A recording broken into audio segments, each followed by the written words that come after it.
Voilà, merci Pati Salé, Bafoudre, Choqué à Pati na caméra. Merci également na binotu ba internaute, botota la biso mukili mobimba. Boyebi musa toza kosala pona bino donc pendant ce temps l'actualité oblige, toza partout pour na kufouiller ba information boyeba oyo ebatami boyoka oyo nan boyoka te. Les tout ça l'émission moko très spéciale là ndeko Mbondi wa Mbondi on a bongo porte-parole à MLC. Tozo beta trois parties à l'émission, elle est très spéciale. 20 ans, il y a Maréchal Mobutu, donc depuis disparition, 19 ans, il y a MLC, et puis tout côté d'actualité, il y a Mboka, pour le dernier virage, donc virage des Abongo, élection, parce que déjà, accord, où il y a MLC côté quitté, il y a la musique, mais comme il y a souka, où il y a qui peut violer, il y a des oppositions, il y a le dernier virage. Bofongo la matoi, boyoka. Oui, Bimawa, Nebida et Mitu Yamakasi. Ndeko Mbondi wa Mbondi, porte-parole à MLC, Mbote Nayo. Mbote Tata, Moko va porte-parole. Iyo. Tozakabani. Basi mi bale. On a trouvé bakité vraiment trouvé qui bozakabane. Voilà. Mais pour yone to bimara mingi pendant na ibite pour na niyo ya liboso. Te ponga ina baka lingala. Ponga na baka lingala. Lokola na bakalingala pe nazali le plus permanent na siège yangona nazaka mako bima mingi kasi tozaka banni pe pour les mingi na yebite yo motolobi. OK, tebani masolo na biso 20 ans ya Maréchal Mobutu banda atika biso ti afudele koti yawa ti lelo pesa biso mwa bilan différence ezali wapi pour lelo na moi ba jeune nyonso bakomi tangu kutu Mobutu azalaki mais to yambaki afudela to lobaki ke Mobutu akende lelo to komukanisa ye komi tangu Mobutu azalaki kutu pesa biso no bilan 20 ans après Maréchal Mobutu moi na butu tangu ya Maréchal ezalaki moi tango ya fidèle aye te komi na butu butu ebandaka na 18h ti 6h du matin moi ebandaka na 6h tongo ti 18h tozali moi na butu Maréchal pendant 20 ans eloko ali boso apesi RDC bosomi na yango o boso bwa mokili mobimba Maréchal du Zaïre ezalaki mboka ba pays africain nyonso bazali kotosa biso soko kokamata mwa mboka mike pembe na biso awa les 9 pays moko azali kokosola te Maréchal Mobutu elongo na ye Zaïre ekomaki centre du monde na makambo ebele ya liboso biso foire internationale de Kinshasa. Tout le monde ba pays ba ekosala exposition awa. Grande-Bretagne, Allemagne, Suède, pays nyonso ya mokili. Yango la que Zaïre comme qui centre ya monde. Zaïre. T'organiser spectacle minene na mokili. Le combat Ali Mohamed. Awa. Zaïre, centre du monde. Zaïre, centre du monde. La première équipe de l'Afrique noire et qui a une coupe du monde. Zaïre, Léopard. Zaïre, centre du monde. Le premier pays Afrique noire. Oyo ezalaki na compagnie aérienne na yango moko. Avec pilote noir, Zaïrois. Le Zaïre, centre du monde. Avec Mobutu, s'il vous plaît. Mboka Oyo, centre nucléaire, connu, avec plusieurs recherches, dirigées par le professeur Malou Akalenga. Zaïre, centre du monde. Tata, ce qui n'a pas ni kotangawa, tokolalawa. Tango na lobi sous Mobutu tozalaki na moi afidèle aye to komi na butu pi tina yango wana 20 ans ya afidèle molili oyo to bengaki compagnie aérienne ekufi appareil ata moko te compagnie maritime CMZ tozalaki na ba bateau de mer ba bateau Fabiola ba nani ba bateau ebele nyonso to ba tekao to ba katakata ba teka manzanza to ebite tozalaki na la plus grande société institution ya fret mondial OGFREM lelo ba kamati ba marcheur ba utaki Kivu ba ira makolo bazo diriger yango mawa tozalaki na une grande compagnie d'exploitation fluviale de transport fluvial avec des ports où tobengaki Otraco Onatra soki lelo tali yango mawa ekomi ya ba privé na ye Kabila asombi port ya Matadi solo eza ya solo bakamati mwana mobali ya mokongo yo nani Ledia batie comme étiquette en tête lelo ba marché ya Onatra nyonso ekomi nde kokenda epa ya port privé nazoka kola lolenge afidèle abomi mboka tokei na oyo tobengaki poste ngai naza kotanga na école primaire na pensionnat Saint-Joseph de Boyangi papa leki na ngai azali soda ba mutation de gauche droite à travers la République baya na nga mibale bazovanda na papa leki na ngai wana kotambola na yebi pai biso tozokoma na mikanda naza na Boyangi à Lisala à 40 km une mission catholique donc en pleine forêt équatoriale mais na kokoma mokanda une semaine après ndeko na nga aza na Mbujimai akozwa mokanda à répondre pengai une semaine après nazwi mokanda papa leki na nga na kosalela ngai mandat postal nazali na zamba na Boyangi naza kozwa mon frère akobenga ngai bi oyebi papa na yo moko kombo na ye yo tata na yo aza songolo aza isika boya atindeli yo chèque mandat postal na yango lelo poste elongo ya biso ekomi nde ba Western Union ba agence kilo eza kosala mosala wana onzoka ezalaki ya biso ya mboka na poste oki otiki mbongo ezokoma tala ndenge mboka ekufi tozalaki na société moko awa office de route eza kosala banzela toute la République tango ba avion à cause tant ba changer compagnie moi ba mindono zalaki compagnie aérienne changer to kolongwa gemena na pick-up topé na motuka monene poto ke na Boyangi 365 km na motuka tolongo gemena ba 10h 11h tozokuma Boyangi na ba 16h nzela mabele to katisi bac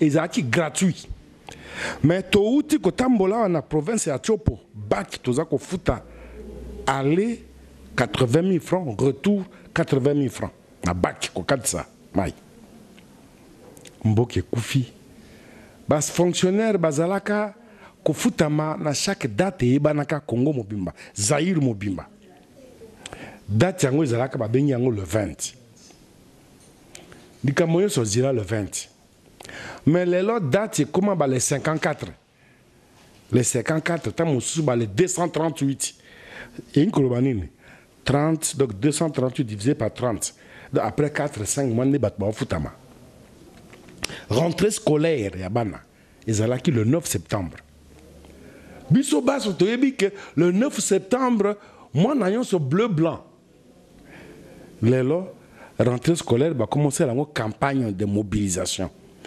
bazo kosa na kokosa tata soki na koti ba détail kisasa ezalaki soki moto oke kotala mondeko na quartier to wapi ata voisin na bino oke kotala bango tata papa sango nini question liboso yaki omela nini lelo ekomi ah mon papa abiki saka kolondako na moni on abiki tala mboka ndenge ekomi mabundu mbisho tobengi Thomson makayabu ezalaki nde bilei bazobenga yango amuse gueule yo vandi zo memo bière maman zo kalinga yango rapidement soki maman ko kalinga te ba ko somba yango ma quelque part ba yena yango comme amuse gueule terme on est amuse gueule awa na kisasa ezalaka sote po wana ezende kpanga no ya midi eteni ya Thomson comme des repas principal transport lokola transport en commun à Kinshasa tomoni ba société ba compagnie ezalaki na ba 3000 bus ba Sotraz ba STK ba OTCZ ba Transam ba UTIC ba compagnie modèle nyonso oyo City Train oyo afidèle ayela wa mawa Sony Molili ba étudiants bazalaka na ba bourse étudiants à l'université bazako benga macro bourse ezali 3 mois ya vacances bourse nyonso basangisi ba pesiye étudiant kozonga vacances étudiant doit ta bacos ya propre étudiant lelo to tala ba étudiant bazola ta taille basse baza kotia biloko na mato yawa bazo bunda entre bango ba étudiant ba bimisani ba mbeli mawa ba kuluna pasi soko za silisi benga ya komelo mokanda okangi miso okangi matoi fonctionnaire à l'état za kozo ba benga ka le 13e mois de salaire au lieu 13e mois ezala bato sikonde bazangi salaire. Non, nalingi koloba sécurité na ville à Kinshasa tata ngai naza kovanda na motel Fikine jusque dans les années 84 peut-être 83 échangeur de limité wana biso na butu tokokatisa wana tokei na lemba toki ambiance na lemba tozonga ba 3h du matin na se échangeur de limité wana sans crainte. Non, sans crainte parce qu'il n'y avait pas de problème. Mais l'élan aux les canana voiture na échangeur wana bo tomboli ba vitre et comme na insécurité moko ya liwa mais ba policier ba tia état major na bango wana poste moka la police ezala mais ce n'est pas grave insécurité yesunde koleka kene kota la Fikine ndenge koma et comme lokola ndako ya ba réfugié ba réfugié nde bazaka ebele wana Fikine koma na aspect wana je que ne ba mwambe ba sukisa ba auto scooter ko bangate mais ce ko komi na Fikine au moins ko ka ba réfugié kei ni bemende la passa kuna matanga soko lingole la moto malamu okena Fikine c'est grave ba maison communale nyonso ya Kinshasa et commandé ba funéranium et pas ibalé la kabato peut ko kuta ebembe moko te hein ko kuta 20 30 samedi dimanche lokwa na ba city train lokwa na Bandalungwa na commune na Bandalungwa lokwa na commune na Kinshasa ko kuta 20 à 30 corps épidémie au Likambonini. C'est comme si la mortalité est élevée dans la RDC. Mais ah ouais, c'est une épidémie. Comment une épidémie en la mort? C'est dire quoi? Rien à faire à établir la comparaison. Donc on compare en hauteur. Sous Mobutu ezalaki le jour. Sous la fidèle, c'est le ténèbre, la nuit, mon lili. Il n'y a que la désolation, il n'y a que le risque, il n'y a que le danger, il n'y a que l'inquiétude, il n'y a que l'incertitude. Les lots. Mais comme on dit, vraiment au Tamboli, hein, au Musika, au Tamboli, côté armé, côté pendate, n'ebi que ba différence c'est allé. Pour que ma bana sous Mobutu, Mais na souka pe après les réalisations quand même pe Congo comment qui na pasi to comment qui pe Zaire comment na pasi ba soda na wenze comment qui biloko mabe to comment qui pe insécurité comment qui barrière pe comment qui na dernier minute avant Mobutu akende afde la kota quand même pe ba kino ba sala ki suwe wana ki afdele ya na souka pe Mobutu alemba ki muke ozala pe quand même reconnaissant côté wana ki échec pe zala ki kota souka tata ata Bruxelles, Paris, Londres, Genève. Misala oyo mindele bazako salate. Mindele ba commence à lango. Ça veut dire que crise oyo frappa ki Zaïre, ezalaki logique. Mais oyo e comme il est long, ezali kamata yango fois 100. Nakopesa yo un exemple simple et vérifiable. Le 16 mai 1997, Nazali, coordonnateur adjoint à Centre culturel congolais, le ZO, salle du ZO Eskezalaka, Nazali l'une des structures spécialisées au ministère de la Culture et Art. Sokyo kozali bako keneko tuna kuna bakoyebisa yo bayebi ngai. Na salaire na ngai nazaki na $100, $160. Nakamati $100 na paie sa secrétaire na ngai chaque mois. Azo kena kosomba kosa la provision ya ndako. Avec $100 s'il vous plaît. Carton à Thompson, sac à Loso, sac à Foufou et Soso avec $100 s'il vous plaît. Le 16 mai 97, carton à Thompson, au secrétaire n'a somba qui n'a grand marché, mon collègue qui $23.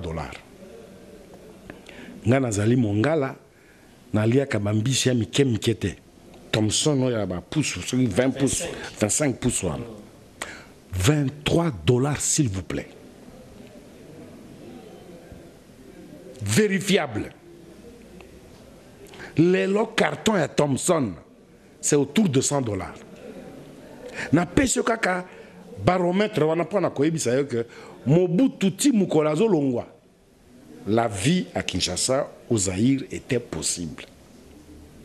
$100 avaient une valeur sur le marché. Les lots $100, tu achètes à peine un carton de Thompson. Je ne le dis pas par fanatisme, je le dis par la raison et la bonne raison. Kabila doit démissionner. Il a foutu le pays dans la merde.